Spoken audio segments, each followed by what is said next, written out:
Bonjour à tous, je vous retrouve ici sur YouTube après une très longue période d'absence. J'avais dit que je ne reviendrais pas et comme quoi il n'y a que les imbéciles qui ne changent pas d'avis, j'ai changé d'avis.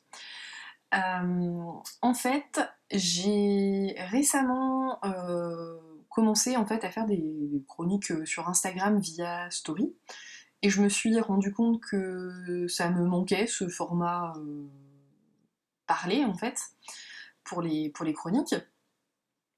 Et puis en même temps, j'étais entre guillemets le caractère en fait très éphémère des stories.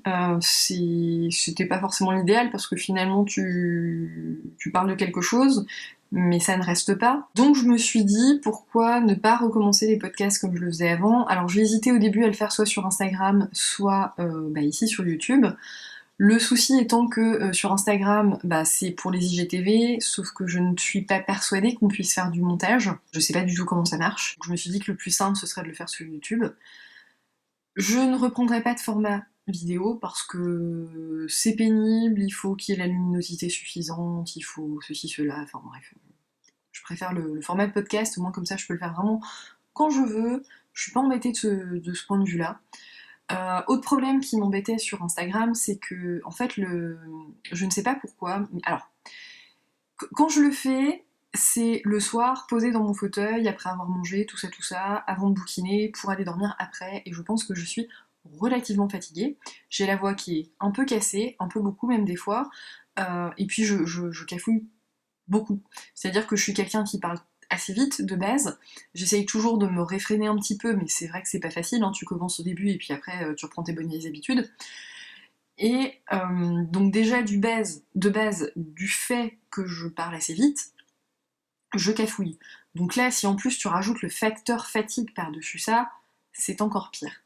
Donc, j'ai la voix éraillée, deux, je cafouille, et en plus, alors je ne sais pas pourquoi, est-ce que c'est le fait d'être sur le téléphone, je sais pas, j'ai tendance à hausser la voix en fait, ce qui sert pas forcément à quelque chose, donc ce qui fait qu'on a l'impression que je crie, donc ça, plus la voix cassée, plus je cafouille, alors, je trouve ça super désagréable, j'ai même pas l'impression que ce soit ma voix, quoi, des fois.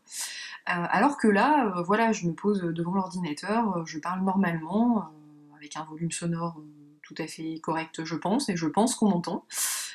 J'aurai la surprise une fois que j'aurai fini cette partie du podcast.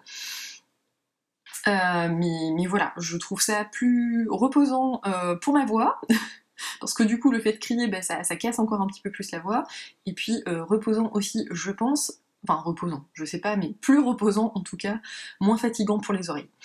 Et il y avait une autre raison pour laquelle je voulais pas Ah oui, alors le problème d'Instagram aussi, c'est que du coup je me dépêche en fait quand je parle, je vais très très très très très très vite, ce qui est pas toujours facile parce que pour ceux qui me suivent sur Instagram, vous le savez, il y a une petite Myrtille qui est juste à côté de moi, hein. Myrtille, pour ceux qui ne savent pas, c'est mon hamster, la cage est juste à côté et elle a l'art et la manière de faire le clown et je sais pas pourquoi. Enfin si je sais pourquoi, elle sait que je suis là donc elle veut se lever, elle veut sortir, mais du coup elle me grimpe dessus, elle fait le clown dans sa cage, toi elle s'est cassé la figure en direct live, enfin c'était, voilà, bon, elle n'a pas été blessée, je vous rassure, elle va très bien. Et donc en plus, donc par rapport aux stories, le fait que ce soit limité en temps, je me dépêche toujours de parler, du coup j'ai l'impression de ne pas réussir à faire le tri en fait dans mes idées, et ça peut partir dans tous les sens, et puis des fois il y a des gros blancs, et voilà, et du coup j'ai un petit peu de mal par rapport à ça. Du coup, ce que je m'étais dit, c'est que initialement j'avais dit que je ne reviendrais pas sur ce format-là, que ce soit vidéo ou podcast, parce que ça prend du temps à faire tant que je n'ai pas, parce que j'étais à 100% notamment. Raison pour laquelle j'ai aussi abandonné temporairement le blog, parce que j'ai plus le temps de m'en occuper en travaillant à temps complet, en sachant que je vais reprendre le blog à partir de janvier, étant donné que je réduis mon temps de travail à 80% à partir du mois de janvier. Donc ça va me permettre, notamment, hein, c'était pas le but du 80%, mais ça va me permettre effectivement, accessoirement, de pouvoir reprendre les commandes du blog, et ça j'en suis très contente parce que c'est vraiment quelque chose qui me manque énormément. Du coup, le fait de passer à 80%, ceci dit, ne suffira pas à me permettre de reprendre le format podcast ou vidéo, hein, l'un ou l'autre, comme je l'avais fait pendant que je travaillais ma thèse. En fait, bizarrement, quand je travaillais ma thèse, je trouvais le temps de faire plein de choses, sauf ma thèse, et maintenant que j'ai plus de thèse à travailler, eh ben je trouve plus le temps de faire quoi que ce soit. Cherchez la logique, hein. Mais du coup, en faisant les stories sur Instagram, je me suis rendu compte que déjà, c'était plus fluide dans ma façon de parler des livres, parce que forcément, ils étaient très frais dans ma tête quand je le faisais, alors qu'avant, effectivement, quand je faisais des vidéos, des podcasts sur YouTube, c'était à la fin du mois pour parler de toutes mes lectures du mois. Et du coup, comme j'ai une petite mémoire de poisson rouge, je me souvenais pas forcément de tout.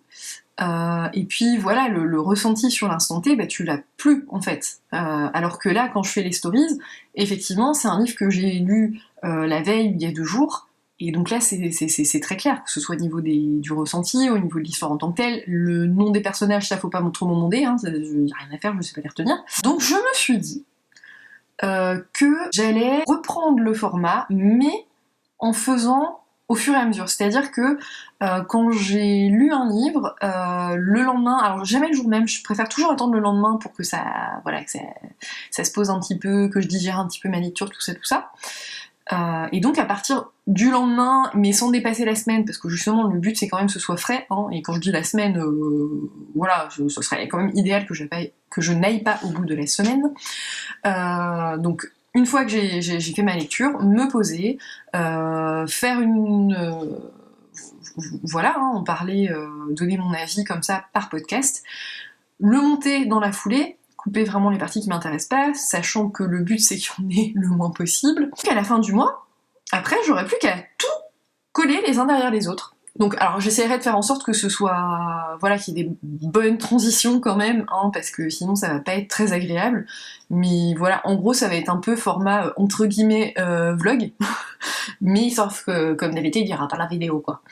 Voilà. Donc voilà, l'idée du coup à terme, ça sera que sur le blog, quand je reprendrai au mois de... Bon, sachant que le blog, c'est pas impossible que là je reprenne, parce que je vous avoue que le confinement, autant la première fois, j'avais le déménagement à préparer, du coup j'avais des cartons à faire et j'essayais de trouver le bon équilibre entre je te fais les cartons, mais pas trop d'un coup parce que sinon ça va devenir trop déprimant d'avoir plein de cartons dans la maison et de devoir circuler entre tous alors que tu sais que c'est pas tout de suite que tu déménages, hein, voilà. Puisque du coup je savais pas du tout quand j'allais pouvoir signer l'acte de vente et donc déménager. Donc vivre dans les cartons pendant 2-3 mois, non. Quand j'ai fini la cuisine, j'ai dit non, c'est pas possible, je vais pas pouvoir faire ça dans toutes les pièces. Donc là, j'ai ralenti le rythme, mais du coup, voilà, j'avais trouvé le bon équilibre pour, survivre au confinement, on va dire ça comme ça, m'occuper, quoi. Sauf que là, comme j'ai déménagé, je n'ai plus de cartons à faire. Ils sont tous défaits. Bon, à la rigueur, faudrait que je range le bureau. Mais ça c'est une autre histoire, mais il va falloir que je m'en occupe. Mais ça du coup je le fais petit à petit. Mais du coup je pense que la façon dont je vais m'occuper, ça va peut-être tout simplement être de faire des articles sur le blog, rattraper un petit peu, enfin rattraper non pas vraiment, mais en tout cas faire des chroniques des tout derniers livres que j'ai lus. Donc finalement c'est pas impossible que j'y retourne avant le mois de janvier. On verra si j'ai la motivation. J'avoue que je suis un peu fatiguée. Donc normalement, si tout se passe bien et si mes prévisions sont bonnes, pour ce mois de novembre, je vais vous parler de 4 livres. Ce sont 4 livres que je vais lire et que j'ai lu même d'ailleurs pour dans le cadre du Black November, un challenge qui est organisé depuis un certain temps maintenant par Séverine de la chaîne Il est bien ce livre. Du coup, on avait pour cette année 5 consignes sur 4 semaines. C'est-à-dire qu'on a une consigne par semaine et une 5e consigne qui est plus générale sur tout le mois. Cette dernière consigne, c'est de lire le maximum de livres avec un seul mot dans le titre. Et pour les autres, du coup, je vais vous faire, au fur et à mesure des consignes, vous dire ce que j'ai sélectionné comme livre. Donc, si tout va bien, je vais vous parler de Déviance de Richard Montanari, que j'ai moi pour ma part chez Françoisire, et qui était paru aux éditions du Cherche Midi, si je dis pas de bêtises, je revérifie. Oui, c'est ça, au Cherche Midi. Et donc ça me permet de valider la consigne pour la première semaine, qui est de lire le livre d'un auteur qu'on n'a jamais lu auparavant. Alors ça, Richard Montanari, ce livre-ci, ça fait une éternité et des années qu'il est dans ma palle. En fait, je suis retombée sur la liste de livres que je faisais, parce que j'avais pas de liste de livres au tout début. Et puis mon père me prenait beaucoup de livres en brocante notamment. Et puis à un moment donné, on s'en sortait plus parce qu'on savait plus ce que j'avais, et on se retrouvait avec des livres en double. Du coup, là on s'est dit, c'est plus possible, faut que je fasse une liste. Et en plus, au fur et à mesure, je sais plus pourquoi je faisais ça, je crois que c'était pour organiser un petit peu la façon dont j'allais lire les choses. À partir d'un certain moment, j'ai commencé à lire, à écrire au fur et à mesure sur des petits papiers en fait, hein. Et donc j'écrivais au fur et à mesure les livres qui rentraient dans ma palle. Et je les ai retrouvés là, je sais pas où ils étaient cachés, mais je les ai retrouvés par hasard, et il était dessus, parmi les premiers, donc ça fait des années que j'ai commencé cette liste-là, donc j'ai dit c'est pas possible, il faut que je sorte. Et donc, du coup, ça me permet de valider la première consigne. Ensuite, je vous parlerai, si tout se passe bien, d'un livre dont la couverture évoque la forêt. Donc j'ai choisi Le Tueur des Bois de Michael Prescott. Pour la 3e semaine, on doit lire un livre qui tourne autour de la thématique de l'enfant. Donc pour ça, j'ai choisi Sous nos yeux de Kara Hunter. Et enfin, pour la 4e semaine, on doit lire un polar historique. Et donc j'ai choisi Les Suppliciés du Rhône de Colin Gattel. Donc pour aujourd'hui, je vais vous parler de Déviance de Richard Montanari. Je l'ai lu, alors là on est mardi 10 novembre. J'ai terminé ma lecture dimanche 1, 2, 3, 4, 8. Dimanche 8 novembre. Donc c'est un thriller, pas de grande surprise, thriller avec un tueur en série qui s'attaque à des jeunes filles qui étudient dans des écoles catholiques. Et le livre commence justement avec une scène où on assiste aux prémices des tortures que va subir l'une de ces jeunes filles par le tueur en série, qui est particulièrement... Bon, après vous allez me dire, aucun tueur en série n'est tendre, aucun tueur en série fait ça dans la dentelle, mais voilà, en tout cas c'est quand même très violent. Au niveau des scènes, il y a une chose en particulier qui leur fait, qui est très très dérangeante. Voilà, je vous en dis pas plus, l'idée c'est pas de vous spoiler, mais voilà. Donc pour enquêter autour de tout ça, on a un duo d'enquêteurs, Kevin Byrne et Jessica Balzano, qui n'ont jamais travaillé ensemble jusque-là. En fait, le coéquipier de Kevin vient d'être victime d'un infarctus, donc il est à l'hôpital, et il y a quand même de grandes chances qu'il ne puisse pas reprendre son poste à la criminelle, étant donné que il faut quand même être en bonne santé physique pour pouvoir travailler sur un poste comme ça, si t'as besoin de courir après quelqu'un, tout ça. Donc du coup, c'est Jessica qui va travailler avec Kevin. Je pensais que la collaboration se ferait un petit peu en mode gros bras, macho de service, qui veut pas d'une femme dans son service. Non, pas du tout. Bien au contraire. Et en fait, je m'attendais à ça, mais finalement j'ai apprécié que ça ne se fasse pas. Parce que ça a pas alourdi le récit au final, et ça a permis que ce soit vraiment fluide. Après, c'est pas pour autant que je reproche aux auteurs qui le font de le faire, mais justement, j'ai vraiment apprécié cet aspect. Non, on se concentre pas sur les relations tendues entre les personnages principaux, on se concentre vraiment sur l'enquête. Alors, en sachant que le personnage de Kevin a un passif qui est quand même assez lourd, puisque il a... il a été mis en cause par rapport au suicide de quelqu'un. Je vous en dis pas plus, vous découvrirez ça, mais du coup, effectivement, c'est quelque chose qui traîne derrière lui et dont il a un petit peu de mal à se débarrasser du point de vue de son image. Jessica, on sait des choses, mais voilà, il n'y a pas non plus un passif catastrophique, j'ai envie de dire, enfin, rien d'aussi lourd que ce que peut avoir Kevin, lui, dans son passif. Alors, au niveau de ses personnages, comment je peux dire ça? C'est pas que je me suis pas attachée à eux, on s'attache à eux, mais ça se fait vraiment de façon très progressive. Petit à petit, on en sait un petit peu plus sur eux, on comprend un petit peu plus comment ils fonctionnent, comment ils réfléchissent, et petit à petit, on commence effectivement... Je me suis rendu compte en fait qu'à la fin du livre, que là où au début je me disais ouais bon ils ont rien de bien folichon, à la fin du livre, je me suis rendu compte qu'en fait que petit à petit, je m'étais vraiment attachée à eux et que à la fin du livre, j'étais un peu en mode je sais pas le faire parce qu'en fait comment dire, c'est un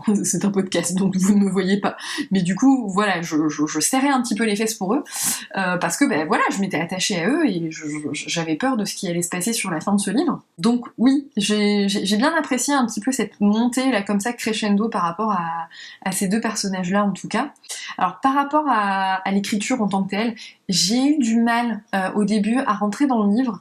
Alors je pense pas que ce soit par rapport au style de l'auteur en tant que tel, je pense que c'est plus parce que juste avant je venais de terminer la 25e heure de Feldrich Riva, qui est un livre qui est écrit sur un style radicalement différent, qui se passe dans une époque différente, et du coup je pense que j'ai eu du mal à passer d'un livre à l'autre, d'une époque à l'autre, d'un style à l'autre. Je pense que le problème il vient plus de là, plus que du style de l'auteur en tant que tel, parce que finalement après, une fois passé les...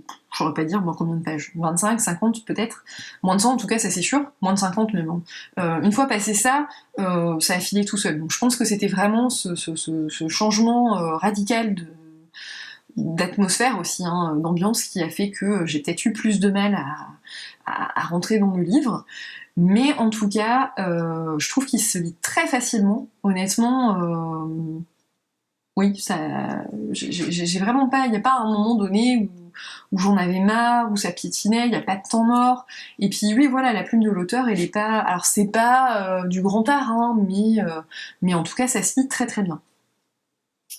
Au niveau de l'ambiance, alors je vais relier l'ambiance à l'intrigue en fait, parce que c'est un peu indissociable là sur ce coup-là pour moi, parce que j'ai cru deviner qui était le tueur à un moment donné.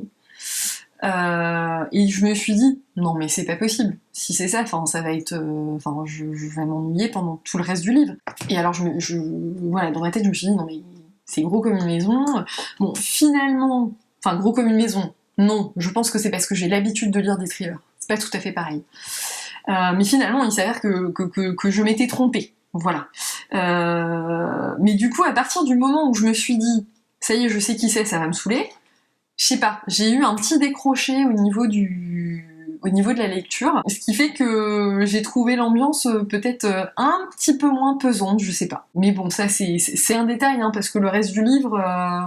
voilà, déjà quand tu vois comment ça commence, quelle est la scène de début, tu sens déjà un petit peu... alors c'est pas l'angoisse totale, mais tu sens que voilà, t'es quand même sur tes gardes, et surtout quand tu sais ce qu'il leur fait. Par contre la fin du livre, oui, alors là ça s'accélère et ça devient très, très anxiogène pour le coup dans la fin du livre. Alors, donc du coup au niveau de l'intrigue, donc voilà, mis à part cette petite phase là où j'ai peut-être décroché sur l'intrigue, hein, pas sur le livre, vraiment sur l'intrigue, en fait la fin honnêtement clairement je l'ai pas vu venir.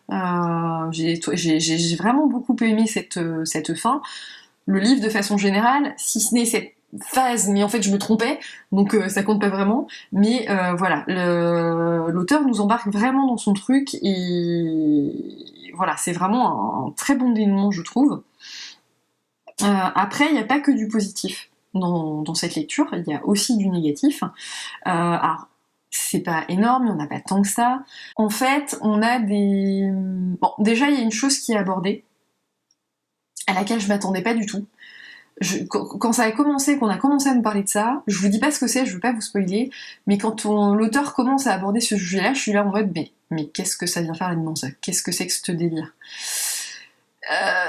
Voilà, je me suis dit, oulala, si on rentre dans ça, moi j'ai pas lu ce livre dans cette optique-là en fait.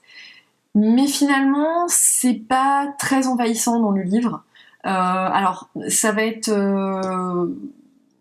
une part un petit peu importante, on va dire, sur la fin, et encore, enfin quand je dis important, c'est pas non plus... Voilà, ça n'envahit pas le livre. Donc ça va, c'est fait par petites doses, et donc ça passe quand même plutôt bien, on va dire.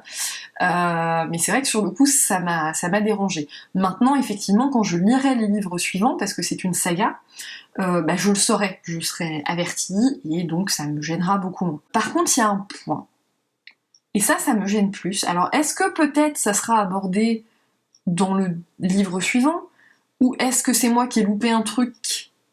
Je sais pas. Mais à un moment donné, en fait, on nous lance, alors pas une piste, mais il y a une menace en fait qui va être lancée sur un des personnages principaux. Et sauf qu'on vient pas du tout dessus. C'est-à-dire que c'est le truc tout le long du livre, à partir du moment où ça se passe en tout cas, tu te dis oulala, comment ça va se passer, etc. Et sauf que tu fermes le livre, ça ne ressort pas. Ça n'est plus du tout évoqué, alors que techniquement il se passe quelque chose qui fait que ça devrait être évoqué, mais ça ne l'est pas. Et ça, oui, ça m'a frustrée et j'ai pas compris. Je me suis dit, est-ce que l'auteur a lancé ça et qu'il a oublié qu'il l'avait fait? Enfin, je sais pas, pourtant il y a quand même des relectures des livres, donc... ou est-ce que, effectivement, peut-être qu'il qu'il prévoyait plutôt, puisque ça a déjà été écrit, d'aborder tout ça dans la suite. Honnêtement, je sais pas. Je ne sais pas du tout. Et puis c'est tout. Je pense que j'ai fait le tour par rapport à ce livre. Donc globalement, bah écoutez, ça a été une très bonne lecture pour moi. Voilà, si ce n'est ces petits points négatifs qui sont pas non plus catastrophiques. Moi j'ai beaucoup aimé ce thriller, j'ai beaucoup apprécié de découvrir cet auteur, et pour le coup j'ai d'autant plus hâte de découvrir ses autres livres. Voilà pour aujourd'hui. Du coup, bah écoutez, je reviendrai vers vous début de semaine prochaine, hein, quand j'aurai terminé Le Tueur des Bois de Michael Prescott. Je l'ai commencé hier, le lundi 9 novembre. Pareil, hein, on est avec un tueur. Alors je ne sais pas encore si c'est un tueur en série ou pas. Pour l'instant, il y a une morte, on va voir. En tout cas, c'est pareil, hein, ça commence de façon très particulière, avec un couple qui est retrouvé mort, et alors je ne comprends pas la fin du chapitre, mais toujours est-il qu'on retrouve leurs enfants qui eux sont bien vivants, et finalement on va se retrouver dans une intrigue plusieurs années plus tard, quand les enfants sont adultes, oui enfin quand ils sont devenus adultes, c'est très clair ce que je viens de dire. Et donc il y a le cadavre d'une femme qui va être retrouvé dans la forêt. Et puis voilà, je vous en dis pas plus parce que de toute façon j'en sais pas beaucoup plus pour le moment. J'en suis à la page 75. Voilà. C'est tout pour aujourd'hui. Je vous dis à plus tard, hein. Alors je vous retrouve, on est lundi 16 novembre. J'ai plus de livres à vous présenter que prévu. Initialement, je devais vous en présenter un seul pour aujourd'hui. Finalement, j'en aurai 3 à vous présenter. Il s'avère que, courant de la semaine dernière, je me suis rendu compte que ce week-end était prévu un week-end à Lille. Et du coup, je me suis dit, un week-end de confinement, pourquoi ne pas participer à ce week-end à Lille, sachant qu'il y a très longtemps que je n'en ai pas fait. Ça fait au moins 1 an sûr que je n'en ai pas fait. Et du coup, j'ai participé avec un grand plaisir. Ça faisait bien longtemps et effectivement, j'ai pris beaucoup de plaisir à y participer. Du coup, c'est parti, je vais vous présenter tout ça. Alors pour commencer, j'ai lu, donc celui-ci c'était prévu à la base, hein, Le Tueur des Bois de Michael Prescott. C'est un thriller dans lequel on va retrouver un couple assassiné dans une maison. Donc ça, c'était il y a plusieurs années auparavant. Et dans cette même maison, on retrouve dans une chambre 2 enfants, les deux enfants, côte à côte, qui sont couverts de sang. La fin du chapitre m'avait un peu laissée dubitative, j'étais pas sûre de bien comprendre ce que ça signifiait, et on les retrouve ensuite plus tard, donc ils ont grandi, on les retrouve à l'âge adulte, on se rend compte que le frère Robert, pour lui ça s'est pas forcément très bien passé, parce que il a clairement des problèmes psychiques, hein, assez importants. Il n'y a pas de diagnostic clairement établi, mais il y a des problèmes psychiques. Et on trouve également sa sœur, et je ne sais plus comment elle s'appelle, je crois qu'elle s'appelle Erika. Si, c'est ça, Erika. Et en fait, à ce moment-là, va être retrouvé le corps d'une femme dans les bois, qui a clairement été assassinée, ce n'est pas un accident, et les soupçons vont très rapidement se tourner vers Robert, puisque les gens de façon générale ont assez peur de lui. Ils savent qu'il a quand même des problèmes psychiques plutôt importants. D'ailleurs, dans le début du livre, on assiste à une scène où il fait quand même assez peur à sa sœur. On sait pas sur le coup que c'est sa sœur, mais finalement on le sait très très rapidement. Et donc sa sœur, donc Erika, qui effectivement le suspecte, elle aussi, décide de partir le retrouver, et elle va se retrouver séquestrée par son frère dans une grotte. Alors effectivement, vous l'aurez compris, on sait très rapidement finalement qui est le coupable dans cette histoire. Quand j'ai compris ça, je me suis dit, qu'est-ce que ça va donner? Enfin, si on sait déjà dès le début, enfin c'est pas dès le début absolu, mais on le sait très très rapidement, si on sait déjà qui est le coupable, qu'est-ce que tu veux m'apprendre de plus? Au final, dans les... il fait combien de pages ce livre? Il fait 400 pages dans les 300 dernières pages. Et encore, même plus que 300. Parce que même si c'est confirmé, un peu avant 60 pages, dans tous les cas, dans les premières, mais c'est une évidence. Et en fait, j'ai été très surprise parce que finalement, c'est un livre qui se lit très bien. Alors, c'est pas du tout les mêmes styles, mais je dirais que c'est un petit peu dans le même ordre d'idée que pour Monsieur Mercedes de Stephen King. Clairement, on n'est pas du tout sur le même... sur le même style, absolument pas, mais ce que je veux dire par là, c'est que Monsieur Mercedes, on sait qui est le coupable. Et de la même façon, ça se lit très facilement, en fait. Parce que ici, dans ce livre-ci, pour Le Tueur des Bois de Michael Prescott, ce qui va être intéressant, c'est finalement de savoir comment toute cette histoire va se terminer. Est-ce qu'on va réussir à arrêter Robert? Est-ce qu'Erika va s'en sortir en vie ou pas? Est-ce qu'on va réussir à prouver que Robert est bel et bien le tueur, parce que même si on sait que c'est lui l'assassin, pour autant, il n'y a pas de preuve que ce soit lui. Et puis, il y a aussi tout un tas d'autres mystères plus anciens qui ont besoin d'être mis au jour. Je sais pas si ça se dit pas, ça. Enfin, bref. Voilà, il y a beaucoup de réponses qui doivent venir, et pas seulement par rapport à ce meurtre-ci, mais aussi par rapport à leur enfance de façon générale, qu'est-ce qui s'est réellement passé quand ils étaient enfants. Et donc oui, j'ai trouvé que ça se lisait très facilement, la plume de l'auteur est très agréable, c'est pas du grand art, maintenant c'est pas non plus catastrophique, moi au contraire, je trouve que vraiment la plume est vraiment très très très agréable. Les personnages, petit à petit, on en apprend un petit peu plus sur eux. Certains sont attachants, d'autres un peu moins, beaucoup moins même, mais en tout cas, l'auteur arrive vraiment à nous mettre dans une ambiance générale, que ce soit par les personnages, par leur caractère, par leur histoire, et aussi par l'ambiance, de façon générale, liée au contexte de cette femme qui est retenue prisonnière quelque part. On ne sait pas où, on ne sait pas... En tout cas, les personnages, nous on le sait, mais les personnages principaux, eux, qui enquêtent, ne savent pas si elle est encore en vie ou pas. Ils ne savent pas du tout si, au final, ils vont retrouver un cadavre ou au contraire une personne bien vivante. Et donc, on a toute cette atmosphère assez anxiogène, sans être non plus... sans que ce soit maladif, en fait. C'est anxiogène, mais c'est pas... Voilà, c'est pas le livre où on se sent pas bien, ou... Non, c'est le livre qu'on prend plaisir à lire, parce qu'on sent qu'il y a des mystères qui doivent être, qui doivent être résolus, et... Voilà, je sais pas comment le décrire autrement, j'ai pas grand chose de plus à dire dessus, j'ai pris beaucoup de plaisir à le lire en tout cas, beaucoup de plaisir à découvrir ces personnages, leur histoire, et la fin, je peux pas dire que la fin soit prévisible, j'ai vu des avis qui disaient que effectivement on se doute de comment ça se termine. Moi je trouve pas, au contraire, je trouve que dans sa façon d'écrire, l'auteur laisse tout un champ de possibles ouvert, et du coup je peux pas dire que je m'attendais à ce que ça se finisse comme ci ou comme ça. Non, de façon générale, oh non, même pas de façon générale, non, Honnêtement, pour moi, je vois pas comment on pouvait vraiment se douter exactement comment ça allait se terminer.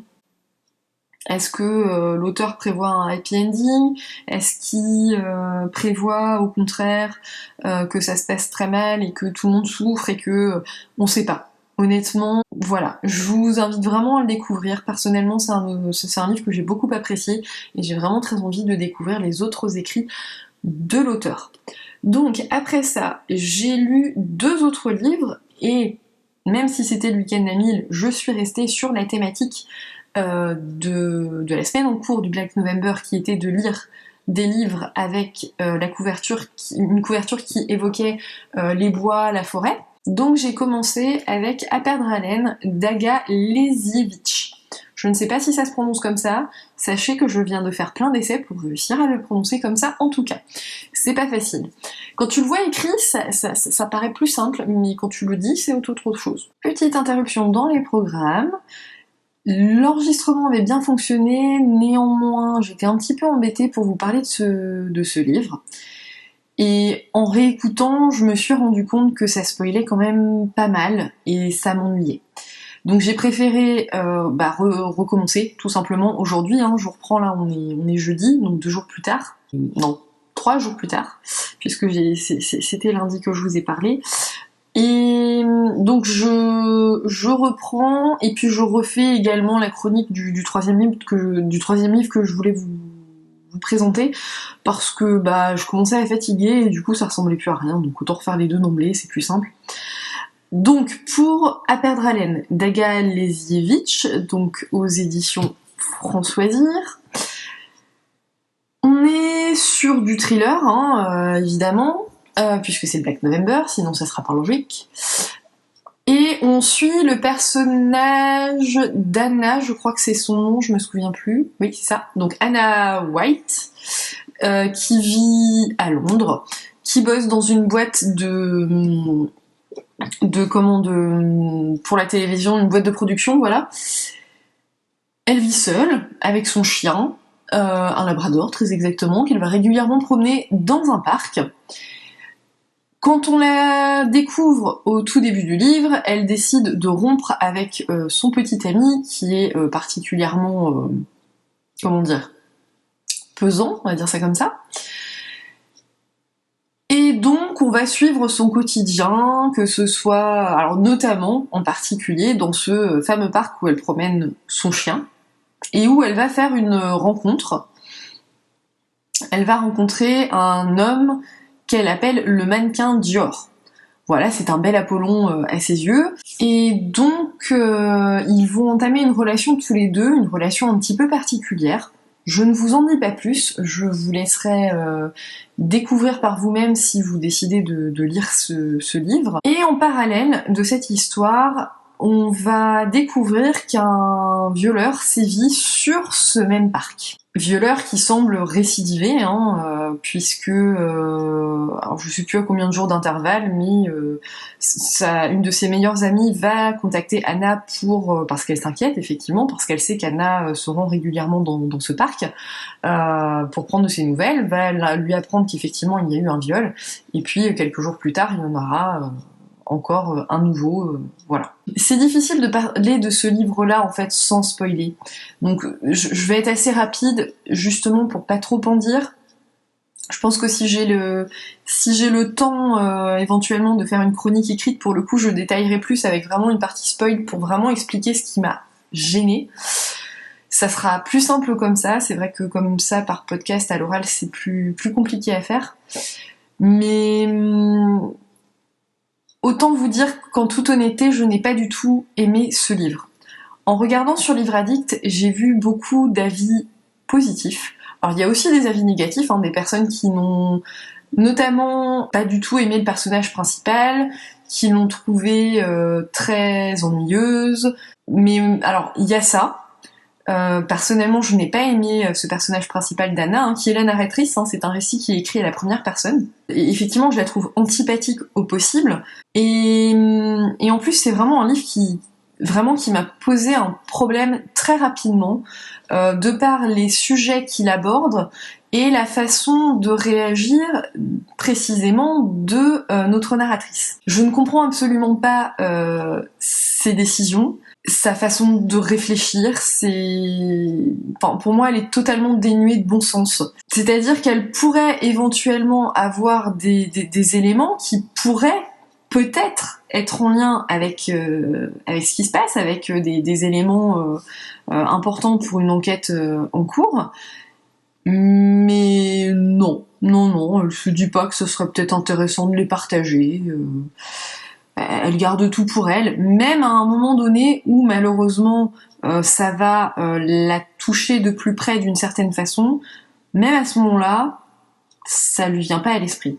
Et en fait, jusqu'au bout du livre, on est dans une certaine forme de ridicule en fait, au final. C'est-à-dire que on a des entre guillemets rebondissements sur rebondissements, et je dis bien entre guillemets parce qu'en fait tout est prévisible.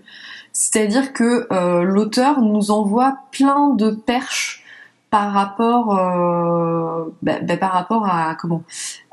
cette enquête en fait, à ces viols qui sont perpétrés, et aussi par rapport au fait que, ça je vous l'ai pas dit encore, mais on le sent hein, petit à petit que ça vient, que Anna est persécutée d'une certaine façon par quelqu'un. Ça c'est de façon très subtile au début, et puis par la suite c'est de plus en plus insistant et de plus en plus évident. Donc on a plein de perches par rapport à ça. Donc ça pourrait être tout et n'importe quoi, vraiment n'importe qui. Et oui, la fin c'est plein de rebondissements sur rebondissements, mais qui n'étonnent absolument pas, et il y en a tellement que ça devient mais totalement ridicule. Même la dernière page, j'aurais pu dire, mais page en tout cas, oui, ça n'a pas de sens en fait. Je suis désolée pour les personnes hein, qui ont aimé ce livre, mais personnellement, je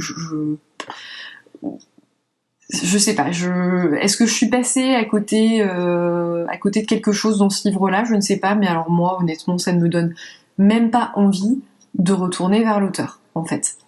Voilà. C'est tout ce que j'ai à dire pour ce livre. Je vais rester là-dessus, c'est relativement court, mais honnêtement, ça n'en mérite pas plus à mon sens.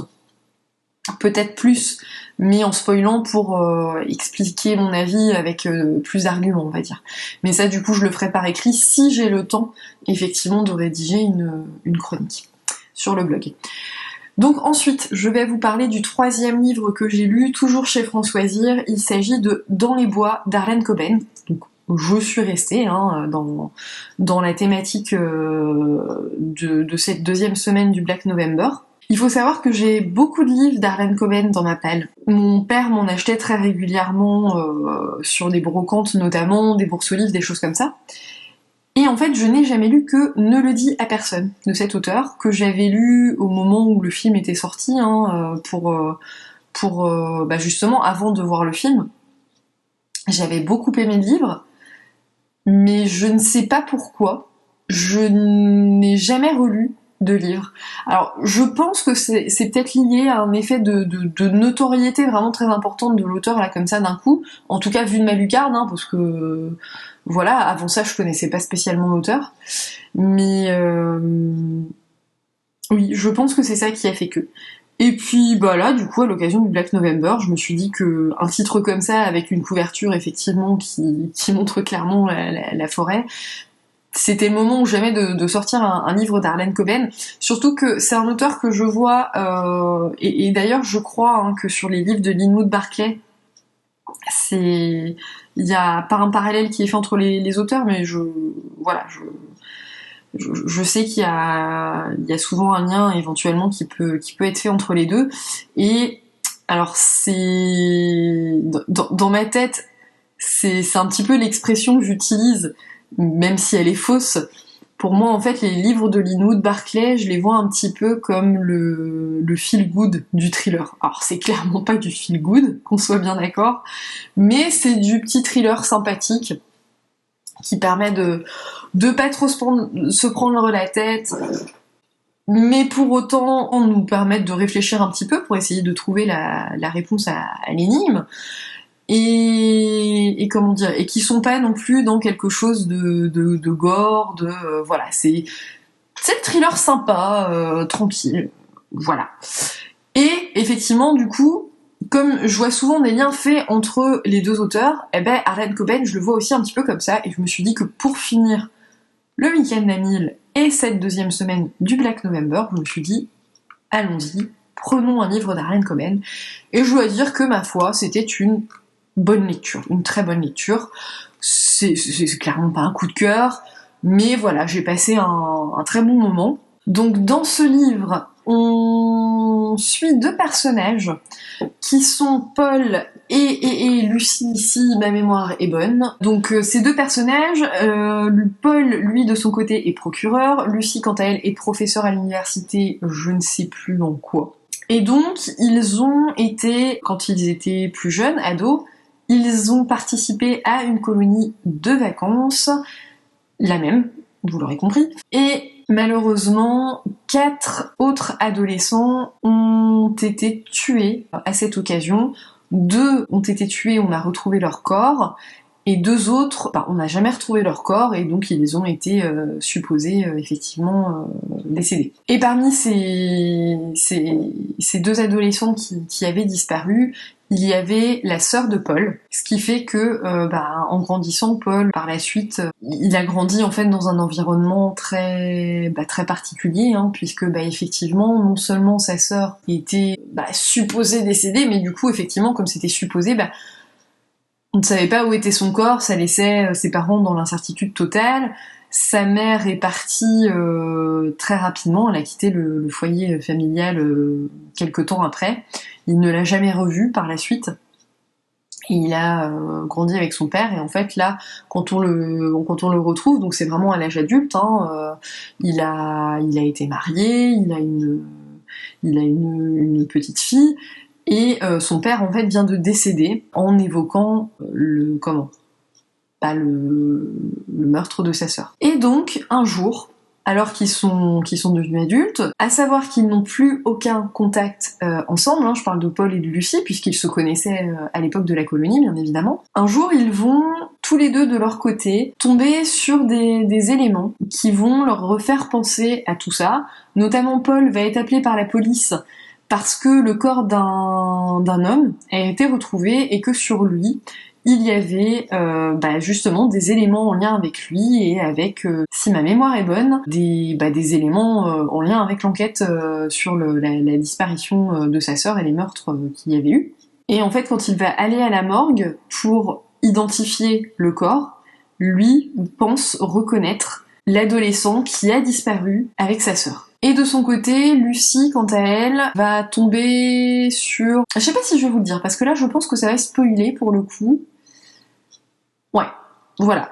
Dites-vous juste que, effectivement, elle va également tomber sur des éléments qui vont lui faire penser à cette époque-là, et qui vont la pousser à se remettre en contact avec Paul, pour essayer de comprendre un petit peu ce qui se passe. Globalement, j'ai bien aimé ce livre. Maintenant, c'est vrai qu'il y a des petites choses qui m'ont dérangée, notamment le fait que on assiste, et je trouve de façon un petit peu trop envahissante, à un procès, je ne sais pas si ça s'appelle comme ça en l'occurrence, mais je pense que oui, à un procès par rapport à une accusation de viol par une stripteaseuse, procès auquel Paul participe, puisqu'il est dans l'équipe de l'accusation. Et j'ai trouvé que c'est intéressant, mais c'était pas en lien avec l'enquête de base, en fait. Et du coup, c'est vrai que... Bon, alors ça va mettre un petit peu de piment, parce que du coup, ça va, par des conflits entre les différents participants à ce procès, on va dire, ça va rajouter des éléments un petit peu inattendus qui vont potentiellement mettre un petit peu des bâtons dans les roues à Paul. Donc ça a son intérêt, mais malgré tout, j'ai trouvé que ça aurait pu être peut-être un petit peu réduit. Mais bon, après ça n'a pas gêné ma lecture pour autant, c'était pas une catastrophe, c'était pas c'était pas insupportable à lire, pas du tout, c'est pas ça le problème. Mais c'est vrai que je voyais pas le rapport avec le reste de l'enquête. Donc je dirais que c'est principalement ça, hein, le problème entre guillemets du coup que j'ai rencontré. En dehors de ça, je vais pas rencontrer d'autres points négatifs. J'ai bien aimé l'ambiance générale du livre, qui se fait comme ça, hein, dans des petites villes où tout le monde se connaît un petit peu, avec ce retour sur ce qui s'était passé plusieurs années auparavant, où tout le monde, effectivement, tout le monde se connaissait, tout le monde sait ou pense savoir ce qui s'est passé en tout cas. Côté personnage, on s'attache plutôt facilement à eux. Bon, après, il y a un petit peu des gros clichés, genre les enquêtrices qu'on peut avoir, donc je vous en dis pas plus, mais... Bon voilà, c'était un petit peu la bimbo de service qui fait arrêter tous les cerveaux. Enfin, je trouve ça un petit peu cliché. Mais bon, ça c'est un détail. Mais sinon, si on parle vraiment des personnages principaux en tant que tels, donc Paul et Lucie, oui, pour le coup, je les ai trouvés assez rapidement attachants. Pour ce qui est de l'énigme, j'ai été surprise dans l'ensemble. Hein, je m'attendais pas forcément à la fin. Disons qu'on le sent venir, mais seulement quand l'auteur veut qu'on se doute de ce qui va se dire en fait. Pour ce qui est de la sœur de Paul, tout est possible, tout est envisageable, hein, depuis elle est morte la nuit du drame à elle est encore en vie, ou elle était en vie mais elle est morte après, enfin voilà, vraiment tout est possible. Il n'y a pas à un moment donné, sauf comme je vous l'ai dit, au moment où l'auteur le souhaite, il n'y a pas un moment où je me suis dit que c'est ci ou ça. Non, honnêtement, je n'avais aucune idée de ce qui avait pu lui arriver. Et du coup, effectivement, la fin m'a vraiment surprise. Et je dirais même agréablement surprise, parce qu'il y a même des éléments encore de dernière minute, on va dire, qui rajoute justement à cet aspect surprise. J'ai pas d'autres mots. Va falloir que je trouve un synonyme du mot surprise. Tiens. Voilà, donc ça a été une bonne lecture, pas exceptionnelle, hein, mais voilà, c'est un roman qui se lit très facilement, très agréablement, et je pense que du coup ça m'a donné envie de me retourner vers les livres d'Harlan Coben. Alors j'en lirai pas tous les jours non plus, hein, parce que je pense que je vais vite saturer sur ce style, mais en tout cas, voilà, je pense que j'en dirai un petit peu plus régulièrement. Je pense que je vais déjà finir le retard que j'ai sur les livres de Lynwood Barclay, et puis après, je pense qu'effectivement, je m'attaquerai peut-être au livre d'Harlan Coben. Mais tranquillement, vraiment, voilà, dans ces moments où j'ai envie d'une petite lecture, un livre où je sais que ça va se lire facilement, sans forcer, tout en se creusant un petit peu les méninges, mais pas trop non plus. Voilà. Donc c'était une plutôt bonne lecture. Voilà pour cette deuxième semaine du Black November. Je pense que du coup, je vais arrêter là, hein, parce que le podcast est déjà assez long. Comme il y avait des livres, comme c'était pas prévu que je les lise. Du coup, je vais couper en deux, et puis pour les autres, j'en ferai un deuxième pour la suite. Je ferai un deuxième podcast que je vous mettrai début décembre, du coup. Voilà, n'hésitez pas à me dire si vous avez lu certains de ces livres, et notamment pour À perdre haleine, hein, d'Aga Liesiewicz, toujours aussi dur à dire. Je serais curieuse, si certains de vous l'ont lu, de savoir ce que vous en avez pensé. Si, comme moi, vous avez vraiment pas du tout aimé ce livre, et même je le dis, hein, je l'assume, j'ai détesté ce livre, ou si, au contraire, vous avez bien aimé. Voilà.